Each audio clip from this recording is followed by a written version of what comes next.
Hi friends, welcome back to our channel. ಇವತ್ತು ನಾನು ತೋರಿಸ್ತಾ ಇರೋದು ಆರೋಗ್ಯಕರವಾದ ಹಾಗಲಕಾಯಿ ರೆಸಿಪಿ. ವಿಡಿಯೋ ಇಷ್ಟ ಆಯಿತು ಅಂದರೆ ಲೈಕ್ ಮಾಡಿ, ಶೇರ್ ಮಾಡಿ. ಹಾಗೆ ಸ್ನೇಹಿತರೆ, ಯಾರೆಲ್ಲ ನನ್ನ ಚಾನಲ್ನ ಸಬ್ಸ್ಕ್ರೈಬ್ ಆಗದೆ ನೋಡ್ತಾ ಇದ್ದೀರಾ, ಪ್ಲೀಸ್ ಸಬ್ಸ್ಕ್ರೈಬ್ ಮಾಡಿಕೊಂಡು ವಿಡಿಯೋ ನೋಡಿ. ಯೂಸ್ಫುಲ್ ಅನಿಸಿದ್ರೆ ಫ್ರೆಂಡ್ಸ್ ಆ್ಯಂಡ್ ಫ್ಯಾಮಿಲಿ ಜೊತೆ ಶೇರ್ ಮಾಡಿ. ಹಾಗಿದ್ರೆ ಬನ್ನಿ ನೋಡೋಣ ಯಾವ ರೀತಿ ಹಾಗಲಕಾಯಿ ಗ್ರೇವಿ ಮಾಡೋದು ಅಥವಾ ಸಾಂಬಾರು ಮಾಡೋದು ಅಂತ. ಹಾಗಲಕಾಯಿ ಗ್ರೇವಿ ಮಾಡೋದಕ್ಕೆ ನಾನಿಲ್ಲಿ 2 ಟೇಬಲ್ ಸ್ಪೂನಷ್ಟು ಸಾಂಬಾರು ಪೌಡ್ರ್ ತೊಗೊಂಡಿದ್ದೀನಿ. ಸಾಂಬಾರು ಪೌಡ್ರ್ ಬಂದು ನಾನು ಮನೇಲಿ ಮಾಡ್ಕೊಂಡಿರೋ ಅಂಥದ್ದು. ಧನಿಯಾ ಪೌಡ್ರ್ 2 ಟೇಬಲ್ ಸ್ಪೂನ್ ತೊಗೊಂಡಿದ್ದೀನಿ. ಧನಿಯಾ ಪೌಡ್ರು ಸಹ ನಾವು ಮನೆಯಲ್ಲೇ ಮಾಡ್ಕೊಂಡಿರೋದು. ನೀವು ಬೇಕಿದ್ದರೆ ಅಂಗಡಿಯಿಂದ ತೊಗೊಂಬಂದು ಹಾಕ್ಕೋಬೋದು.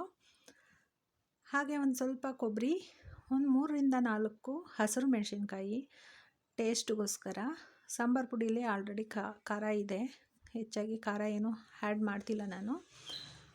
ಟೇಸ್ಟ್ಗೋಸ್ಕರ ಒಂದು 2-3 ಹಸಿರು ಮೆಣಸಿನ್ಕಾಯಿ ಹಾಕ್ಕೊಂಡಿದ್ದೀನಿ. ಒಂದು ನಿಂಬೆಹಣ್ಣು ಗಾತ್ರದಷ್ಟು ಏನದು ಹುಣಸೆಹಣ್ಣು, 1-2 ಬೆಳ್ಳುಳ್ಳಿನ ಬಿಡಿಸಿ ತೊಗೊಂಡಿದ್ದೀನಿ. ಒಂದು 10-15 ಕಾಳಷ್ಟು ಕಡಲೆಬೀಜ, ಇದನ್ನೆಲ್ಲ ಹಾಕಿ ನುಣ್ಣಕ್ಕೆ ಪೇಸ್ಟ್ ಮಾಡ್ಕೊಂಬರೋಣ. ನಾನಿಲ್ಲಿ ನುಣ್ಣಕ್ಕೆ ಪೇಸ್ಟ್ ಮಾಡ್ಕೊಂಬಂದಾಯಿತು. ಈಗ ಬಾಣಲಿಲಿ ಎಣ್ಣೆ ಹಾಕಿದ್ದೀನಿ. 2-3 ಟೇಬಲ್ ಸ್ಪೂನ್ ಅಷ್ಟೇ ಹಾಕಿರೋದು. ಅದಕ್ಕೆ ಸ್ವಲ್ಪ ಸಾಸಿವೆ, ಹಾಗೆ ಈರುಳ್ಳಿ ಸ್ವಲ್ಪ ಕಂದು ಬಣ್ಣ ಬರೋವರೆಗೂ ಫ್ರೈ ಮಾಡಿಕೊಂಡು ಆನಂತರ ನಾನಿಲ್ಲಿ ಟೊಮೊಟೊ ಆ್ಯಡ್ ಮಾಡ್ಕೊತಾ ಇದ್ದೀನಿ. ಟೊಮೊಟೊ 1-2 ತೊಗೊಂಡಿದ್ದೀನಿ, ಮೀಡಿಯಮ್ ಸೈಜಿಂದು. ಈರುಳ್ಳಿನೂ ಅಷ್ಟೇ ದಪ್ಪದ್ದು 2 ತೊಗೊಂಡಿದ್ದೀನಿ. ಈಗ ಸ್ವಲ್ಪ ಉಪ್ಪನ್ನು ಹಾಕ್ಕೊಳ್ಳೋಣ. ಟೊಮೊಟೊ ಹಾಕಿದ್ಮೇಲೆ ಉಪ್ಪು ಹಾಕೋದ್ರಿಂದ ಬೇಗ ಟೊಮೊಟೊ ಸಾಫ್ಟ್ ಆಗುತ್ತೆ. ಉಪ್ಪು ಹಾಕಿ ಅನಂತರ ಕರಿಬೇವು ಹಾಕ್ತಾಯಿದ್ದೀನಿ. ಕರಿಬೇವು ಹಾಕಿ ನಾನು ಮೊದಲೇ ಇಲ್ಲಿ ಹಾಗಲಕಾಯಿನ ಸಣ್ಣಕ್ಕೆ ಕಟ್ ಮಾಡಿ ಬೇಯಿಸಿ ಅದರಲ್ಲಿ ನೀರನ್ನು ಹಿಂಡಿಬಿಟ್ಟು ತೊಗೊಂಡಿದ್ದೆ ಸ್ನೇಹಿತರೆ. ಹಿಂಡಿ ತೊಗೊಂಡಿದ್ದೀನಿ, ಅದನ್ನು ಹಾಕ್ಕೊತಾ ಇದ್ದೀನಿ. ಆನಂತರ ಇಲ್ಲಿ ನಾವೇನು ಬೇಯಿಸಿ ಇಟ್ಕೊಂಡಿದ್ವಿ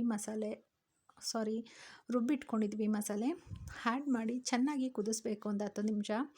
ಕೊನೆಯದಾಗಿ ಕೊತ್ತಂಬರಿ ಸೊಪ್ಪು ಹಾಕಿ ತಿರುಗಿ ಯಾವುದೇ ಬೆಲ್ಲ ಬೇಡ, ಏನೂ ಬೇಡ. ಸಾಂಬಾರು ತುಂಬ ಚೆನ್ನಾಗಿರುತ್ತೆ. ಅನ್ನಕ್ಕೆ, ಚಪಾತಿಗೆ, ಮುದ್ದೆಗೆ ಒಳ್ಳೆ ಕಾಂಬಿನೇಷನ್. ಇದೊಂದಿದ್ರೆ ಸಾಕು. ಅನ್ನದ ಜೊತೆ ಬೇಕಾದರೂ ಸರ್ವ್ ಮಾಡ್ಬೋದು, ಮುದ್ದೆ ಜೊತೆ ಸರ್ವ್ ಮಾಡ್ಬೋದು, ಚಪಾತಿ, ಪೂರಿ ಎಲ್ಲದಕ್ಕೂ ತುಂಬ ಒಳ್ಳೆ ಕಾಂಬಿನೇಷನ್. ಸ್ವಲ್ಪನೂ ಕಹಿ ಇಲ್ಲದೆ ಇರುತ್ತೆ.